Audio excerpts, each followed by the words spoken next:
Gender, religion, and caste.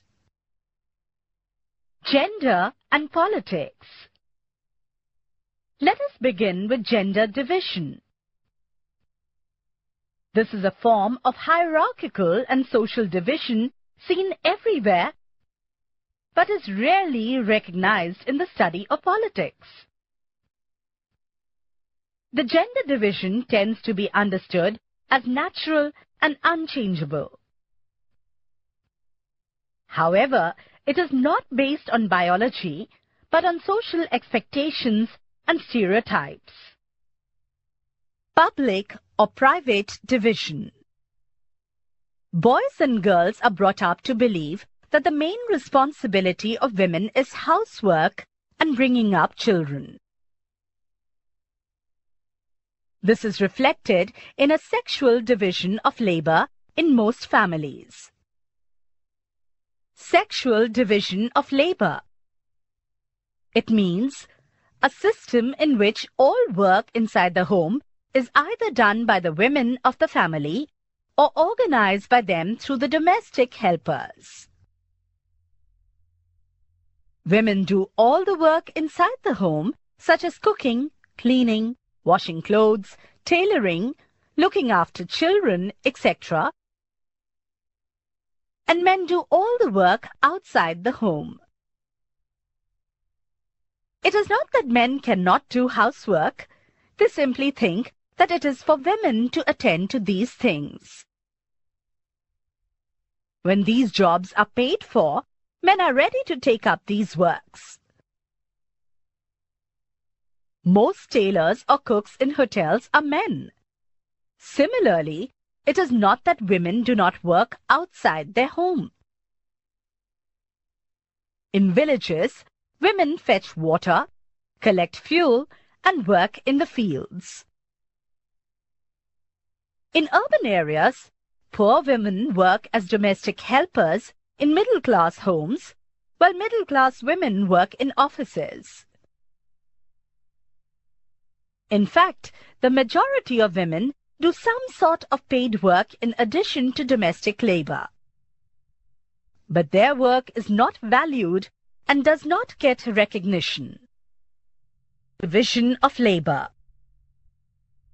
The result of this division of labor is that, although women constitute half of the humanity, their role in public life, especially politics, is minimal in most societies. Earlier, only men were allowed to participate in public affairs, vote, and contest for public offices. Gradually, the gender issue was raised in politics.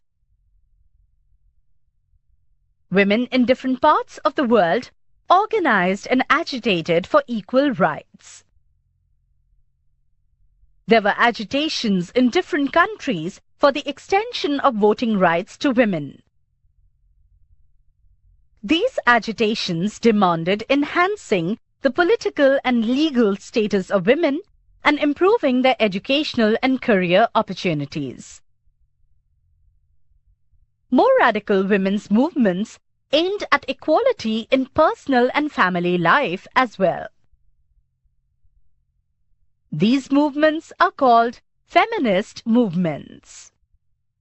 Feminist means a woman or a man who believes in equal rights and opportunities for women and men.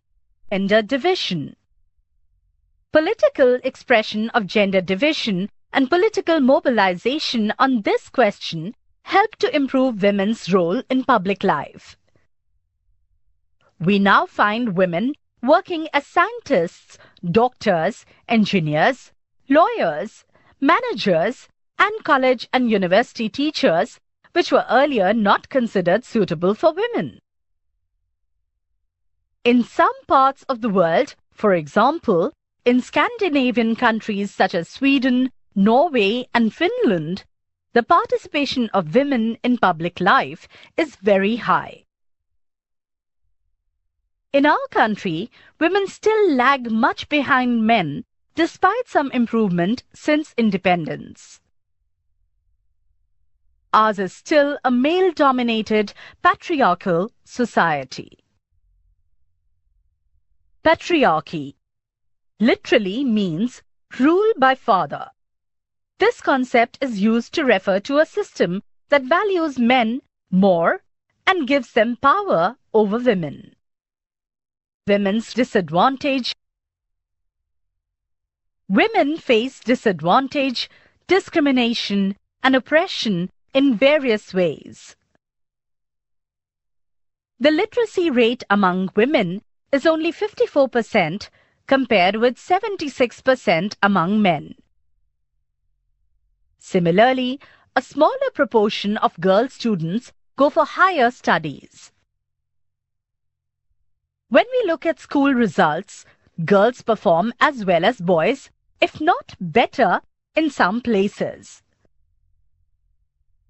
But they drop out because parents prefer to spend their resources for their boys' education rather than spending equally on their sons and daughters. No wonder the proportion of women among the highly paid and valued jobs is still very small. On an average, an Indian woman works 1 hour more than an average man every day. Yet much of her work is not paid and therefore often not valued. The Equal Wages Act provides that equal wages should be paid to equal work. However, in almost all areas of work, from sports and cinema to factories and fields, women are paid less than men, even when both do exactly the same work. In many parts of India, parents prefer to have sons and find ways to have the girl child aborted before she is born. Such sex-selective abortion led to a decline in child-sex ratio, that is, number of girl children per 1,000 boys, in the country to merely 933. As the map shows, this ratio has fallen below 850 or even 800 in some places. There are reports of various kinds of harassment, exploitation, and violence against women. Urban areas have become particularly unsafe for women. They are not safe even within their own home from beatings, harassment, and other forms of domestic violence. Women's political representation. All this is well known. Yet issues related to women's well-being or otherwise are not given adequate attention. This has led many feminists and women's movements to the conclusion that unless women control power, their problems will not get adequate attention. One way to ensure this is to have more women as elected representatives. In India, the proportion of women in legislature has been very low. For example, the percentage of elected women members in Lok Sabha has never reached even 10% of its total strength.